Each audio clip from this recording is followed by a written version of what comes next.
가난은 항상 가난을 부른다는 이야기 들어보셨나요? 가난함은 대물림 된다고들 하잖아요. 정말 뼈 빠지게 가난한 집에서 태어나 한평생을 허덕이며 살다 지금에 와서야 지난 일이거니 하면서 살 수 있게 된 50대 여자입니다. 참 50년을 힘들게 매일같이 부르튼 손을 부여잡고 울면서 잠이 들었는데 보일러 따끈하게 나오는 집에서 두 다리 뻗고 자니 행복하네요. 어떻게 된 사연인지 참으로 궁금하시죠? 지금부터 저의 처참하다면 처참한 혹은 반전이라면 반전이라 할 수 있는 지난 이야기를 털어놓아 보려고 합니다. 이렇게 속 시원히 제가 누군지 상세하게 밝히지 않고도 사연을 올릴 수 있는 곳이 있어서 행복합니다. 저는 어릴 때부터 무언가를 배부르게 먹어본 기억이 별로 없습니다.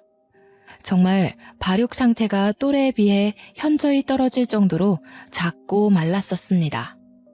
다 제대로 먹지 못하여 생긴 어쩔 수 없는 현상이었죠. 팔며 전전긍긍하는 엄마와 직장을 1년 이상 다니지 못하고 늘 항상 홧김에 그만두었다는 아빠. 그런 부부 사이에서 태어난 작고 깡마른 저까지. 고작 새 식구 입에 풀칠하기가 그리 힘드냐 하실지 몰라도 참으로 힘들었습니다.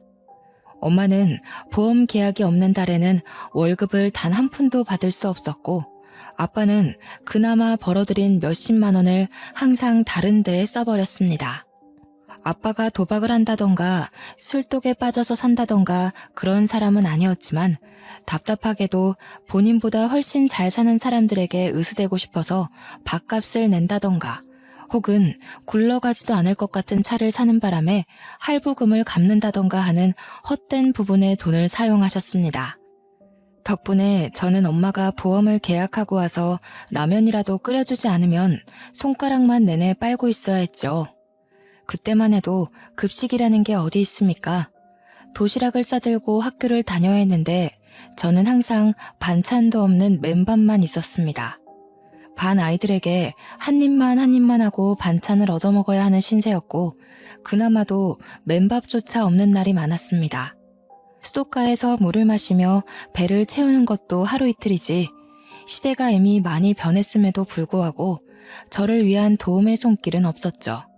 초등학교를 겨우겨우 졸업하고 나서 중학교에 입학했을 때 부모님은 저에게 학교를 꼭 다녀야겠냐 하셨습니다. 그때만 해도 학교를 다니려면 돈을 내야 했으니까요. 저는 이대로 학교를 다니지 못하게 되면 시간이 더 지났을 때 정말 아무것도 할 수 없는 무력한 사람이 될 것 같다는 기분에 학교만큼은 졸업하고 싶다고 했습니다.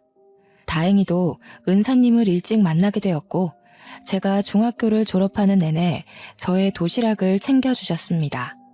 제가 공부를 꽤 잘했거든요. 문제집도 사다 주시고 저에게 대학을 꼭 갈 수 있길 바란다고 용기도 주셨죠. 고등학교에 진학할 때야말로 정말 큰 고비이긴 했습니다. 부모님은 하루라도 빨리 취직할 수 있는 상고에 진학하길 원하셨고 저는 인문계 학교에 들어가 대학을 졸업하고 싶다는 포부를 가지고 있었습니다. 하지만 집안의 사정상 제가 대학을 간다 해도 전액 장학금을 받지 못하면 학교조차 다닐 수 없는 상황이었습니다.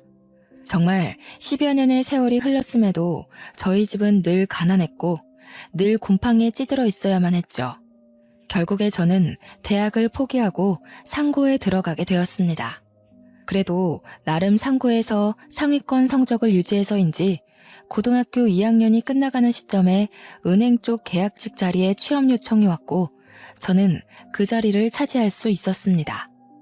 물론 은행에서 일하는 내내 대학을 나온 직원들 사이에서 고등학교 졸업도 채 못한 제가 얼마나 길을 펴고 일을 할 수 있었겠습니까? 그럭저럭 시키는 일만 잘하고 눈치만 빠릿하게 챙기면서 잡일만 주구장창했습니다. 새 옷을 사 입는 것도 새 신발을 사시는 것도 저에게는 오로지 사치로 연결되는 일이었기에 정말 큰맘 먹고 엄마가 시장에서 사다 주신 11,000원짜리 낮은 구두, 그게 제가 매일같이 신는 신발이었습니다. 그리고 세탁소에서 가끔 맡겨두고 이사가서 분실물 취급이 되어버린 옷들을 저에게 주셨었거든요. 그 맞지도 않는 옷들을 우겨넣고 제 옷인 마냥 출근을 해야 했습니다. 저에게 새로운 정장을 사는 건 정말 꿈에도 상상 못할 일이었거든요. 분명 엄마는 보험 일을 하시고 회사를 계속 때려치우시던 아빠도 대리운전 일을 하면서 간간히 돈을 벌어오는 게 틀림없는데 왜 우리 집 살림은 나아지지 않을까 슬펐습니다. 제가 19살에 고생해서 번 첫 월급을 어디다가 썼는지 궁금하시진 않나요? 첫 월급은 부모님의 내복을 사는 거라 했지만 우리 부모님에게 내복을 사줘봐야 돈으로 가져오란 소리만 할 것 같아서 저는 제 용돈 2만 원을 빼고 전부 엄마를 드렸습니다. 제 월급 봉투를 보고 나서야 웃으면서 고생했다고 말하는 엄마. 얼마나 제가 은행에서 구박대기 취급을 받는지는 모르면서 월급 봉투에만 관심 있는 엄마. 저는 정말 속이 상할 대로 상해버렸지만 그래도 우리 집 형편이 힘드니까 그래서 엄마도 웃음을 잃어가는 거야. 그렇게 생각했습니다. 엄마와 아빠를 보면서 저는 절대로 저희 아이에게는 가난을 대물림해주지 않을 거라 굳게 다짐했습니다. 자식들이 눈치를 보면서 사는 건 원치 않는 일이었거든요. 그렇게 1년 동안의 계약직 업무가 끝나고 은행 측에서는 저를 잘랐습니다. 한번 써봤는데 그 정도 일은 직원들끼리 돌아가면서 해도 될 것 같다는 이유에서였죠. 하루아침에 학생 신분으로 돌아오게 되었지만 곧 졸업을 앞두고 있었기에 저는 빠르게 취직을 해야만 했습니다. 당장 제 월급에 기대어 살고 있는 부모님을 생각하면 적게나마 돈을 벌어야 했거든요. 하지만 그러면서도 제 마음속에서 일렁이는 반항심은 내가 왜 돈을 벌어야 하는데? 하는 의문을 만들었습니다. 저는 졸업할 때까지만이라도 학생의 신분으로 친구들과 놀고 싶다는 생각을 했고 계약직 자리에서 잘린 것을 부모님께 이야기하지 않았어요. 당연히 월급 봉투를 들고 와야 하는 날 제가 빈손으로 터덜터덜 들어가니 집이 난리가 났습니다. 저는 그때 처음으로 부모님께 반항이라는 걸 해봤던 것 같습니다. 도대체 왜 내가 이 집안의 가장 노릇을 해야 하는 거냐고 소리를 막 질렀죠. 고작 19살인데 이제 겨우 20살일 뿐인데 대학도 못 가고 취직해서 돈이나 벌어야 하고 돈 벌어다가 내 옷 한 번 사지도 못하고 다 우리 가족 생활비로 나가지 않냐고요. 생활비는 부모가 벌어서 자식을 책임져야지 어떻게 된 게 성인이 되지 못한 자식이 부모를 책임지고 있냐고 소리를 막 질렀습니다. 정말 미친년처럼 울면서 고래고래 악을 쓰니 우리 부모님의 마음도 찢어졌겠죠. 하지만 당장 공과금을 내지 못해 전기와 수도가 끊어지기 일보 직전이라 저는 3개월간 마지막 학창시절을 마무리하고 급하게 취업을 했습니다. 자격증 딸 시간이라도 있거나 돈이라도 있었으면 좀 더 좋은 조건으로 취업이 가능할 텐데 그런 것도 하지 못할 상황이 너무 마음 아팠죠. 엄마의 보험은 한 달에 2-3개 계약이 될까 말까한 수준이고 앞 대리운전도 이 핑계 저 핑계 대면서 일을 나가지도 않고 저는 이 답답한 상황에서 하루빨리 탈출하는 것이 답이라고 생각했습니다. 결국 취직하게 된 곳은 제가 원하던 회사와는 거리가 완전 먼 사채업장이었습니다. 고리대금으로 힘든 사람들에게 돈을 빌려주고 그들의 장기까지 쏙 빨아먹는 악명 높은 사채업장이요. 굳이 20살 먹은 여자애가 왜 그런 데서 일을 하냐 할지 몰라도 월급은 은행보다 훨씬 빵빵했습니다. 하루빨리 돈을 벌어 어떻게든 자격증을 차곡차곡 모아 남들이 우러러볼 수 있는 기업에 취직을 하자는 일념으로 일단 입사를 한 곳이었죠.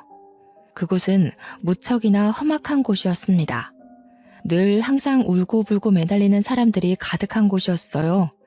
하루는 손가락이 잘린 남자가 찾아와서 울면서 이 상태로 어떻게 돈을 갚느냐고 한 번만 봐달라고 애원하다 쫓겨나고 하루는 얼굴이 퉁퉁 부은 여자가 찾아와서 빌고 소심하게 돈을 빌리러 왔다가 이자율에 놀라서 나자빠지는 사람들도 덜어 있었고요.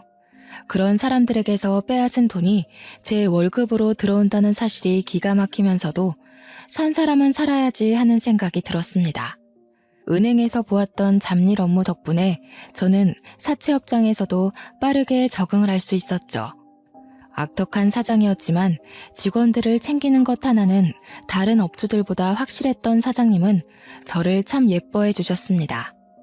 저에게 몰래 용돈을 찔러주시기도 하고 틈틈이 자격증 공부를 할 수 있게 배려도 해주셨고요. 다른 직원들도 저에게 언제까지 이런 곳에서 일할 수는 없지 않냐면서 하루라도 빨리 번듯한 곳에 취직하라고 용기를 주셨죠. 저는 그곳에서 남편을 만나게 되었습니다. 지질이 박복하기도 하지 어떻게 된 게 첫사랑을 사채업장에서 만나게 된답니까? 그것도 빚을 잔뜩 져서 무일푼으로 사채업장에서 일을 하는 남자였습니다. 사장님께 진 가족들의 빚을 대신 갚느라 월급 대신 빚을 탕감한다는 조건으로 일을 하고 있었죠. 사장님과 남편네 부모가 서로 아는 사이라 험한 일을 당하는 대신 그런 조건을 두고 빚을 삭감해주고 있었던 것이었습니다. 우리 집도 가난한 마당에 가난한 남자를 만나면 안 된다는 것을 머리로는 알고 있었지만 마음은 그렇지 못했습니다. 이미 제 마음속에 자리 잡은 그 사람을 밀어내는 것이 도무지 쉽지 않았습니다. 남편 또한 같은 마음이었습니다. 저를 눈에 마음에 담았지만 본인의 처지가 너무나도 처절해서 감히 저에게 미래를 약속하지 못하는 딱 그 정도의 위치. 저희는 서로의 마음을 확인했지만 가난이라는 절망의 거리를 좁히지 못하고 있었습니다. 그러다가 사고를 치게 되었습니다. 회식 자리에서 너른하게 취해버린 저희 둘이 하룻밤을 같이 보내게 되었고 그 하룻밤의 결실이 제 뱃속에 자리를 잡고 말았던 것이었죠. 이미 생겨버린 아이를 지우기엔 늦어버린 터라 저희는 결혼식도 올리지 못한 채 혼인신고만 하고 같이 살게 되었습니다. 늘 익숙한 지하 단칸방. 그곳이 저와 남편의 보금자리가 되었습니다. 친정이라고 발붙일 곳이 없었고 시댁이라고 저를 환영해 줄 수 없는 처지였죠. 우리 둘은 가정을 꾸린 부부였지만 서로의 부모를 책임져야 할 각자 가장이기도 했습니다. 가락지 하나 제대로 나누지 못할 정도의 가난함이 우리를 힘들게 했지만 그 와중에 시모가 저에게 가보라며 알이 큰 다이아 반지를 하나 주셨습니다. 본인이 사채 빚에 쫓기며 힘든 와중에도 대대손손 물려오는 반지라 팔 수가 없었다면서 눈물을 흘리셨습니다. 예물 하나 제대로 못 해줬는데 그래도 갑오로 내려오는 반지가 있어서 얼마나 다행이냐며 절대로 팔면 안 된다고 신신당부를 하셨습니다. 본인이 손가락 하나 잘려나간다 해도 절대로 팔 수 없는 물건이라고요. 그 반지는 참으로 영롱했습니다. 엄지 손톱만한 다이아가 달려있는 투박하지만 깊은 반지였습니다. 저는 이 알 하나에 억소리가 날 것이라는 데에 제 전 재산을 걸 수 있었습니다. 그러면서도 한편으로는 의아하기도 했습니다. 아무리 대대손손 물려 내려오는 갑오라고 할지라도 이 반지 하나를 팔면 살림이 엄청나게 좋아질 게 뻔한데 말이죠. 하지만 시모의 신신당부가 제 발목을 잡았습니다. 절대로 팔 생각하지 말고 나중에 며느리가 생기면 꼭 물려주라 했으니까요. 저는 그 반지를 갑오로 생각하며 살기로 했습니다. 아래에 기스라도 날까 싶어서 옷장 깊숙한 곳에 꼭꼭 숨겨두고 힘이 들 때마다 한 번씩 꺼내보면서 스스로를 위로하고 살았습니다.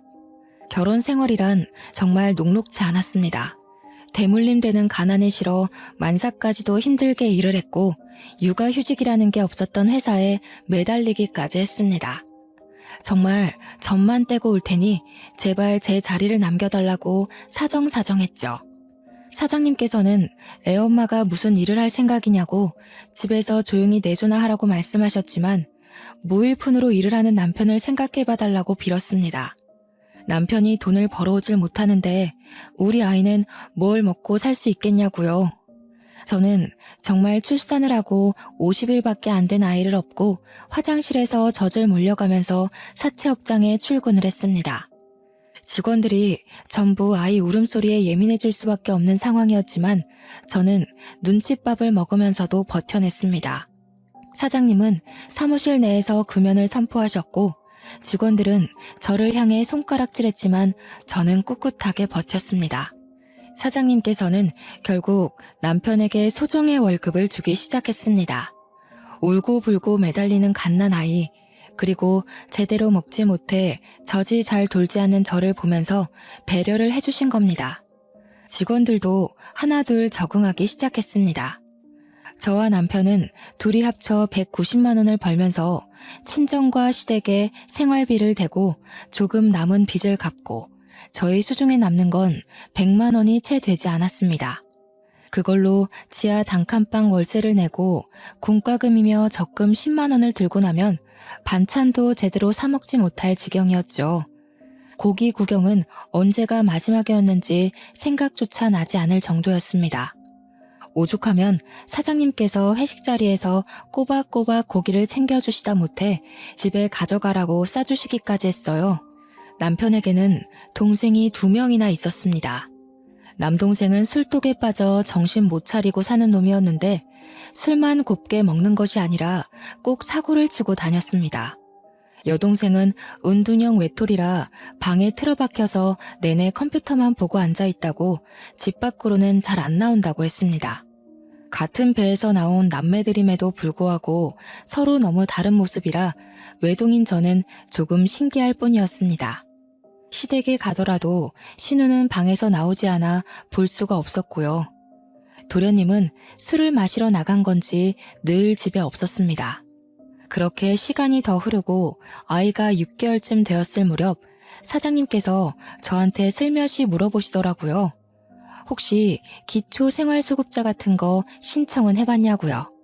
저는 생각도 못했던 제도라 점심시간에 주민센터에 가서 물어보니 월급이 적고 부양가족이 있고 이런 걸 막 이야기해 주시더라고요. 신청을 해보라 하시기에 신청을 했더니 일주일 뒤에 선정이 되었다고 연락이 오는 겁니다. 덕분에 친정 부모님도 신청을 하셨고 나라에서 일정 금액의 지원금을 받을 수 있게 되었어요. 처음으로 숨통이 트이는 기분이 들어서 사장님께 커피 한 잔 사드리며 감사 인사를 전했습니다. 사장님은 제게 참 은인 같은 분이셔요. 하면서 이야기하니 제가 참 안쓰럽다 했습니다. 더 좋은 남자 골라서 시집을 가지 왜 이런 불지옥에 들어왔느냐고 헛똑똑이라고요. 정부 지원금이 들어오니 아이 이유식 걱정이 조금 나아졌습니다. 아주 작은 양의 소고기도 넣고 이유식을 만들어줄 수 있었고요. 시댁에서 가지고 있던 빚들도 이리저리 알아보니 개인 파산 처리가 되면 빚을 갚지 않아도 되는 제도가 있더라고요. 제 나이 이제 겨우 24살이었지만 세상 모든 풍파를 다 겪은 사람처럼 속속들이 알게 되더라고요. 다른 친구들은 이제 막 대학을 졸업해서 취직을 준비하고 있을 텐데 저는 벌써 아이까지 있으니까요. 시댁은 개인 파산 처리도 완벽하게 되었고 남편은 더 이상 빚을 갚아도 되지 않게 되었습니다. 사장님은 바로 남편에게 여기 말고 돈을 더 많이 주는 일자리를 찾아가라며 일용직 노가다 일을 소개시켜 주었습니다. 매일같이 일을 하면 지금 사채업장에서 버는 돈의 1.5배를 더 벌 수 있다고 했습니다. 남편은 누구보다 열심히 몸으로 뛰어 일을 했고 월급이 늘어나니 생활이 더 넉넉해지기 시작했습니다. 저는 늘 옷을 기워 입고 구멍난 양말을 숨겨가며 신었는데 밑창이 다 닳아 비가 새는 신발을 신고 걸어 다녔고요. 우리 아이에게는 그런 가난함을 겪게 하고 싶지 않았습니다. 그래서 새 옷도 사주고 아이를 위한 지원을 아끼지 않았습니다. 적어도 이전처럼 배를 골아야 하는 일은 없었습니다. 그것만으로도 저는 세상을 다 가진 듯한 기분이 들었습니다. 하루하루가 행복해지기 시작했어요. 그런데 그 행복도 아주 잠시였습니다. 뼈 빠지게 일하면서 아이를 보살피고 돈을 차곡차곡 모아가는 시점에 도련님이 사고를 친 것입니다. 술을 진탕 마시고 싸움이 났는데 글쎄 상대방의 안면을 여러 번 가격해서 크게 다치게 만든 것입니다. 그래서 합의금으로 1,000만 원을 물어줘야 하는 상황이 생긴 거예요.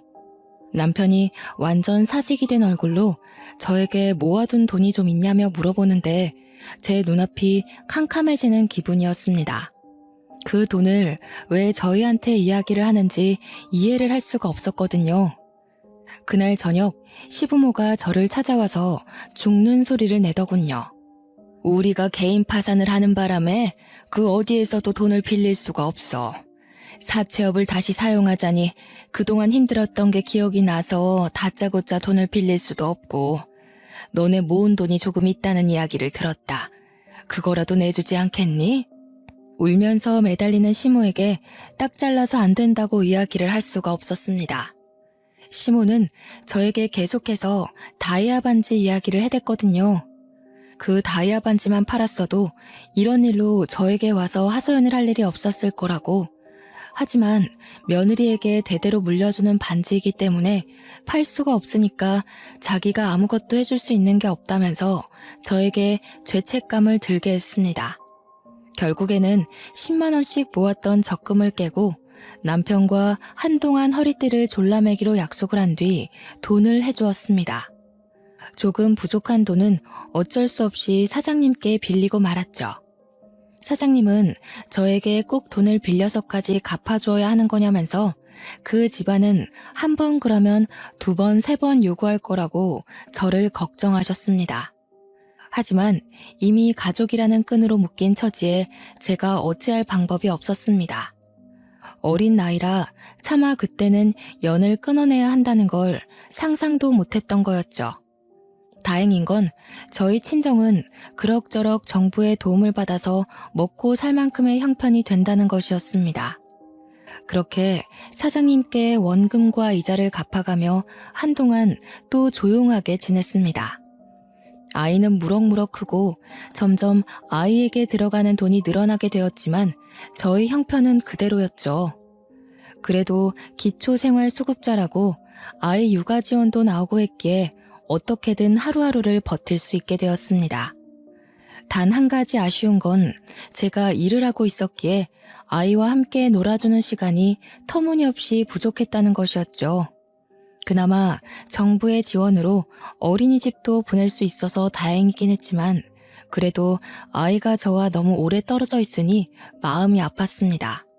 주말에 아이를 데리고 유원지라도 놀러 가고 싶은데 그게 모조리 다 돈이잖아요. 그 입장권 하나 사는 것도 손이 떨리는데 어찌 아이와 함께 놀러 다닐 수 있겠습니까? 우리 아이가 5살이 될 때까지도 저는 가난에 허덕이며 살았습니다. 유치원이라는 곳이 아이들을 위한 교육기관 같아도 실상은 엄마들끼리 친목을 다지게 되는 대화의 장이더군요. 저는 그때까지도 휴대폰은커녕 집 전화기도 없었기에 다른 엄마들과 연락을 할 수 없었죠. 그러다 보니 은근히 우리 아이만 왕따처럼 단체 생활에서 자꾸 빠지게 되는 거예요. 다들 유치원 일과가 끝나고 놀이터에 가서 놀거나 주말에 공원을 놀러 가기로 약속을 한다는데 저희는 그런 연락을 받지 못했으니까요. 아이들끼리도 친목을 다지고 엄마들끼리도 서로 친하게 지내고 하니 그 사이에 끼지 못한 저와 아들만 덩그러니 남겨졌죠. 오죽하면 유치원에서 스승의 날 선물을 할 때도 저와 저희 아이만 아무것도 준비하지 못했었습니다. 마음이 너무 불편하고 속상했지만 사람이 다 처지 따라가는 것 아니겠어요? 그러던 와중에 남편이 공사장에서 표자재에 깔리는 사고를 당해서 병원에 드러눕게 되었습니다. 다행히도 건설업체 측에서 보험 처리를 받게 되어 병원비 걱정도 없고 후유증이 남게 될까 미리 치료비도 넉넉히 주어서 다행이었죠. 그 돈으로 남편은 저에게 일단 빚부터 갚으라 하여 빚까지 모두 청산을 할 수 있었습니다. 하지만 남편의 몸은 나아질 생각이 없었고 결국 팔 한쪽에 힘이 제대로 들어가지 않게 되었죠. 그런 남편은 공사장에서 일을 하기 어려워졌습니다. 한순간의 사고로 팔 한쪽을 제대로 쓰지 못하게 된 남편에게 들어온 보험금 치고는 너무 적은 돈이었죠. 앞이 창창했던 우리 남편은 결국 힘쓰는 일이 아닌 공사장 관리직으로 들어가게 되었습니다. 받아오는 월급은 공사판에서 몸쓸 때보다야 적었지만 더 오래 일할 수 있고 시간이 지나면 연봉도 오른다 하더군요. 미래를 생각하면 훨씬 좋은 조건이라고 해서 저는 남편을 지지해주기로 했습니다. 월급이 줄어서 조금 힘들 때에 친정엄마의 보험 계약이 잘 되어 친정에서도 저를 도와주실 수 있게 되었고요. 하지만 항상 일이 술술 풀리면 또 막히는 부분이 찾아오게 되잖아요. 우리 신우가 대형 사고를 치고 만 것입니다. 은둔형 외톨이가 방에서 게임만 하다가 글쎄 게임에 돈을 쏟아붓기 시작한 것입니다.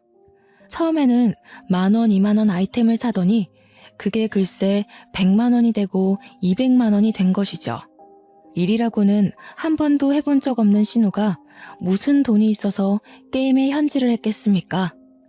전부 다 사채업자에게 빌린 돈이었던 것입니다. 빚이 눈덩이처럼 불어나자 그제서야 저한테 도와달라고 하는데 정말 10번도 못 본 신우가 뻔뻔하게 저에게 이야기를 하니 머리가 아프더군요. 시모가 저보고 그나마 사람답게 사는 애들이 저와 남편밖에 없지 않냐고 돈 좀 갚아달라 하면서 다이아 반지 이야기를 또 꺼내시더군요. 차라리 그 반지를 팔아서 애들 빚 갚아주고 우리도 나은 살림살이 꾸려가며 살 걸 그랬다고 그걸 대대손손 며느리에게 물려주라는 소리만 없었어도 지금보다 나았을 거라며 우시더군요. 이미 반지는 제 손에 있고 시모는 죽는 소리, 앓는 소리만 하고 나이 20대 중반에 갚은 빚만 얼마인지 머리가 지끈거렸습니다.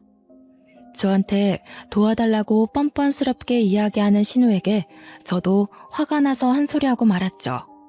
신우, 우리 얼굴 마주보고 대화한 게 10번도 안 되는 거 알아요? 제가 시집 온 지 몇 년이 지났는지는 알고요?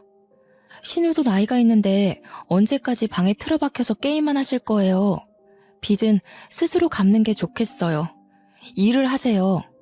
그러자 신우가 아주 거품을 물면서 저한테 달려드는 게 아니겠어요? 저는 신우의 달려드는 손을 요리조리 피해가면서 소리쳤어요. 도련님 빚 갚아준 걸로 모자라서 고작 게임하다가 쓴 사채 빚까지 제가 떠안을 필요가 있냐고요. 신우 사지도 멀쩡한데 스스로 일해서 갚아라. 돈의 무서움을 알아야 한다고 제 할 말을 다 했습니다. 그런데 신우의 입에서 나오는 말이 너무나도 충격적이었어요. 내가 왜 밖에서 일도 못하고 사지 멀쩡한데 방에서만 가만히 지내는 줄 알고서 나는 소리야? 이게 다 큰오빠 때문이야.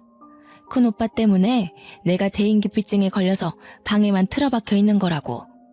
이야기인 즉슨 제 남편이 신우가 어릴 때부터 엄청 괴롭히고 구박을 했다고 하더라고요.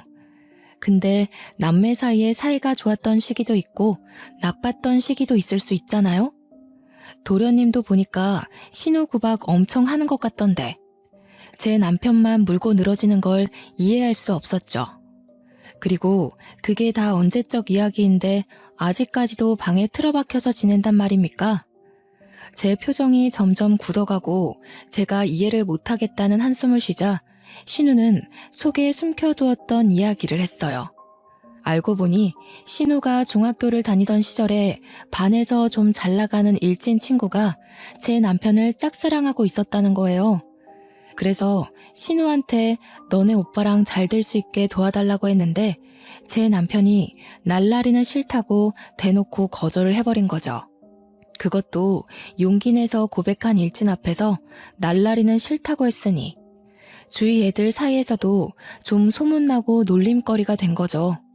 그래서 그 일진이 그때부터 신우를 왕따시키면서 괴롭히기 시작한 거예요. 근데 그 왕따시킨 행동들이 대인기피증이 올 만큼 심각했던 거죠. 신우가 화장실 가면 물을 뿌리고 책상을 복도 밖으로 던져놓고 교과서를 찍고 때리는 건 기본이었더라고요. 신우가 울면서 저한테 이야기를 하는데 저도 눈물이 핑 돌 것 같았어요.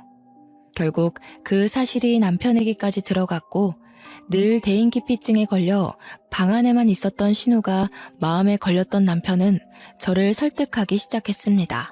그래도 우리 살림이 점점 나아지고 있으니 신우를 한 번만 도와주자고요. 저는 반대했죠.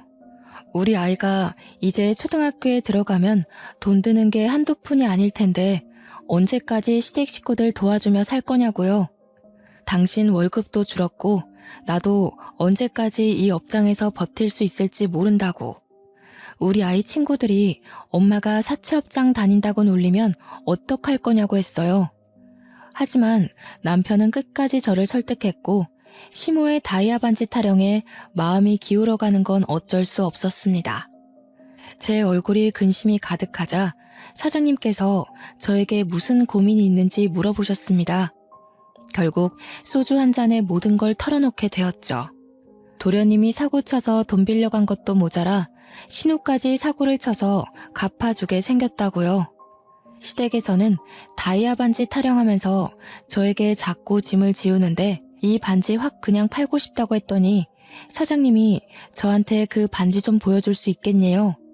왜 그러시냐 하니까 그거 담보로 이자 없이 돈을 빌려주시겠다는 거예요. 사장님께서 자기 못 믿냐면서 멀쩡하게 보관하고 있다가 원금 갚으면 그대로 돌려주겠다고 했습니다. 날마다 전화와서 저에게 한 번만 더 대출을 받아달라고 말하는 시댁 식구에게도 지쳤고 저는 냉큼 알겠다고 했어요. 벌써 8년째 알고 지내는 가족 같은 사장님인데 저에게 사기를 치진 않겠지 하고 생각한 거죠. 그래서 다음날 반지를 가져가 사장님께 3천만 원을 빌려달라고 했습니다. 그런데 사장님이 동네 금은방 사장님과 같이 오신 거예요. 그 반지가 진짜인지 아닌지 확인해봐야겠다고 하셨거든요. 저는 솔직히 좀 찜찜하긴 했지만 사장님께서 확인하셔야겠다고 하니까 그러려니 했죠. 근데 금은방 사장님께서 저한테 이게 진짜 다이아라고? 하시면서 사기당했네 하시고 껄껄 웃으시는 겁니다. 사기라뇨. 대대손손 며느리들에게 물려주는 다이아 반지라고 하셨는데요. 아이고 아가씨 순진하네. 다이아가 이렇게 유리알 같은 색을 내기가 쉬운 줄 아나. 그리고 이 정도 크기면 억 단위나 나가야 하는데 이런 알 구하기 쉽지 않어. 이거 가짜야. 저는 뒤통수를 세게 얻어맞은 듯한 느낌이 들었습니다. 10만 원도 안 하는 큐빅을 가지고 진짜 다이아라고 사기를 쳤다니. 제가 얼마나 억울하겠어요. 그깟 큐빅으로 저에게 뜯어낸 돈이 얼만데 눈물이 줄줄 흘러나오더라고요. 오죽하면 사장님께서 원래대로 반지 맡기고 원금만 갚는 걸로 하자며 3천만 원을 이체해 주셨습니다. 저는 죄송해서 그 돈을 받아서 시댁에 보내야 한다는 생각도 못하고 있었죠. 그날 저녁에서야 남편이 돈은 빌렸냐고 물어보기에 정신이 번뜩 들었습니다. 그리고 남편에게 물어보았죠. 당신도 이 반지가 가짜인 거 알고 있었어? 고작 10만 원짜리 큐빅으로 대대손손 물려오는 반지라며.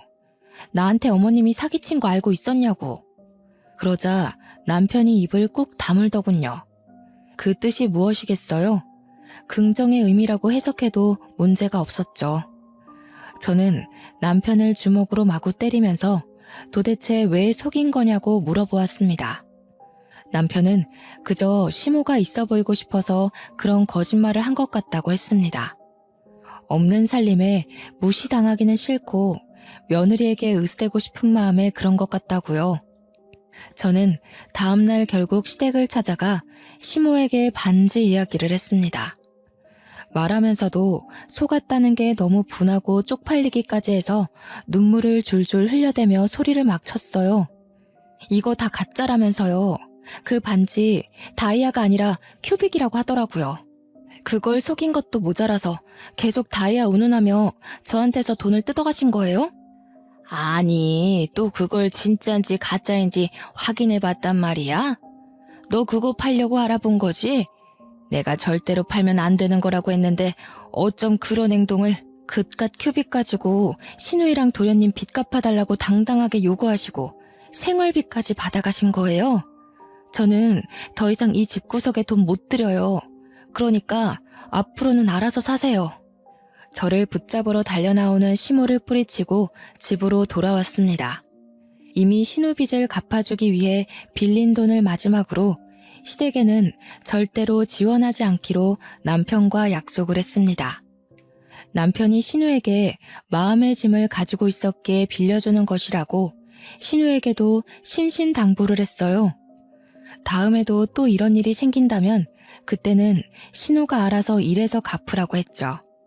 신우는 끝까지 다 오빠 때문에 생긴 일이라며 남편을 탓했지만 저는 그냥 넘어가지 않았습니다. 신우, 이게 마지막 기회라고 생각해요. 집구석에서 얌전히 숨만 내쉬며 살던가 아니면 일을 해서 돈을 벌어 쓰세요. 시모도 저에게 끝까지 진짜인 줄 알고 살았으면 평생 행복한 마음을 가지며 살 수 있지 않았겠냐며 오히려 제 탓을 했어요.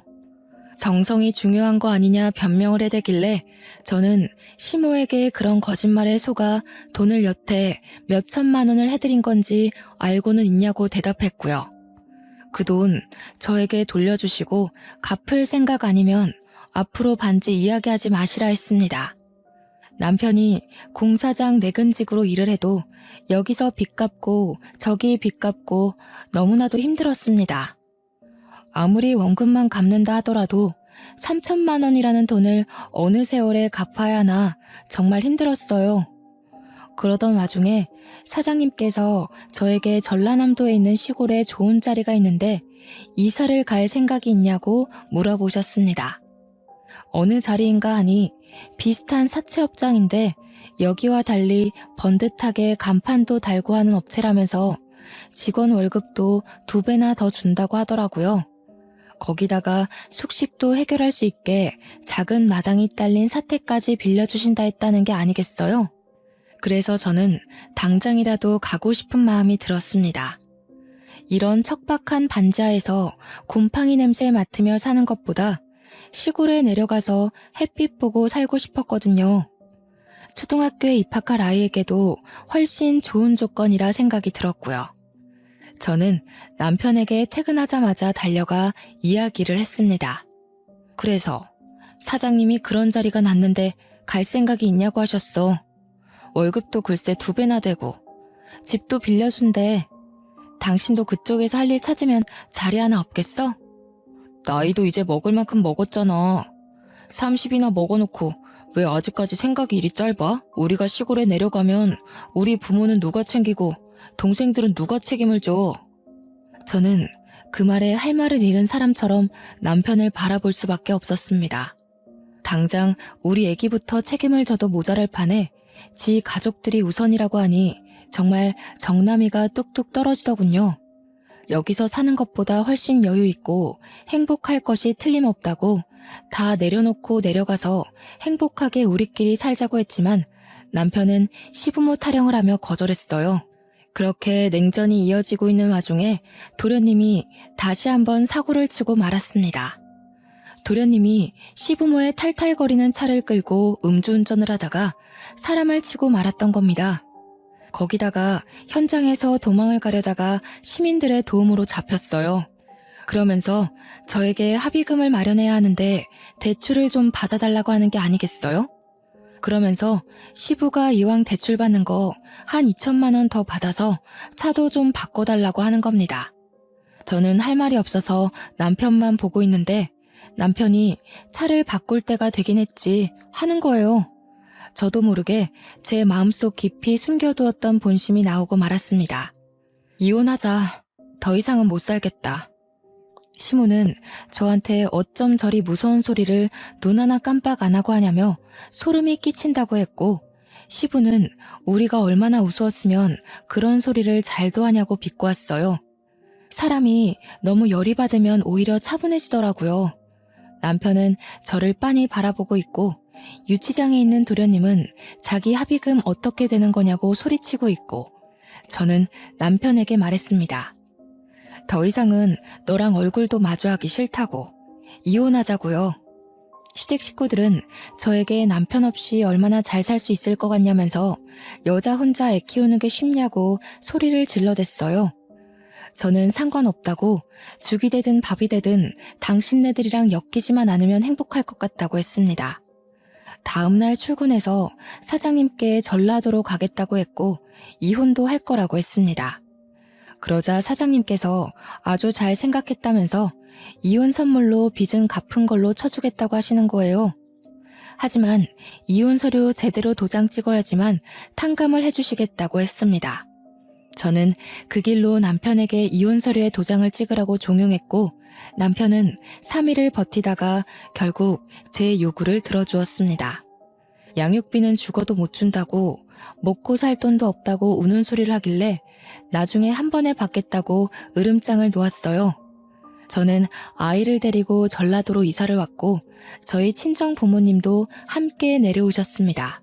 어차피 대리운전이나 보험은 지역에 상관없이 일을 할 수 있었으니까요.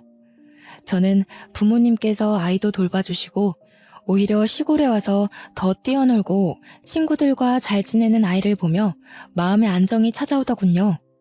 월급도 기본보다 훨씬 올라서 살림은 당연히 더욱 넉넉해졌고요.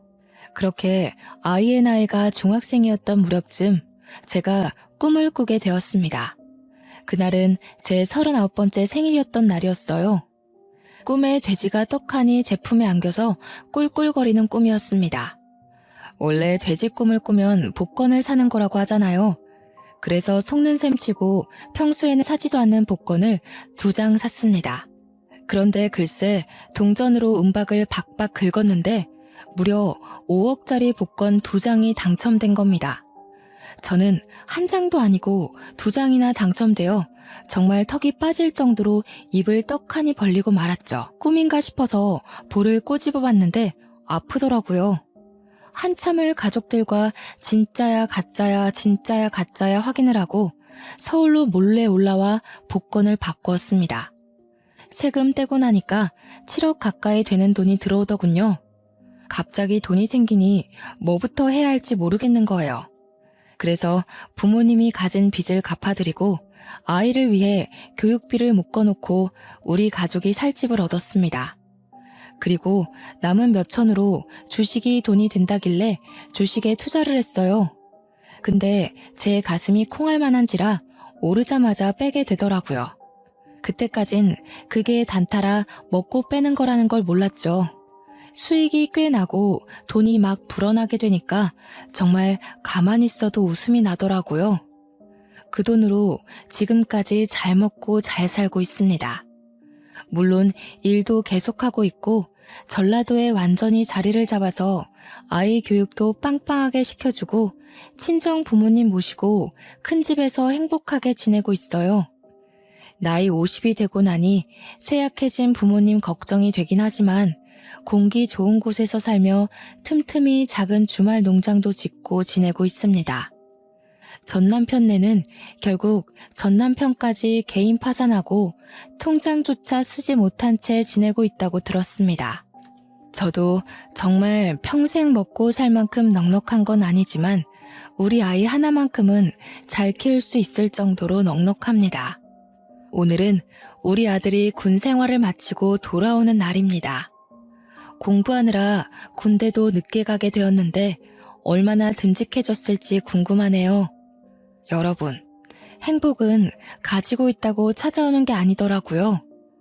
어느 부분 포기하고 나니까 더 큰 행복이 찾아왔습니다. 여러분에게도 정말 좋은 행운이 그리고 큰 행복이 찾아오길 바라겠습니다.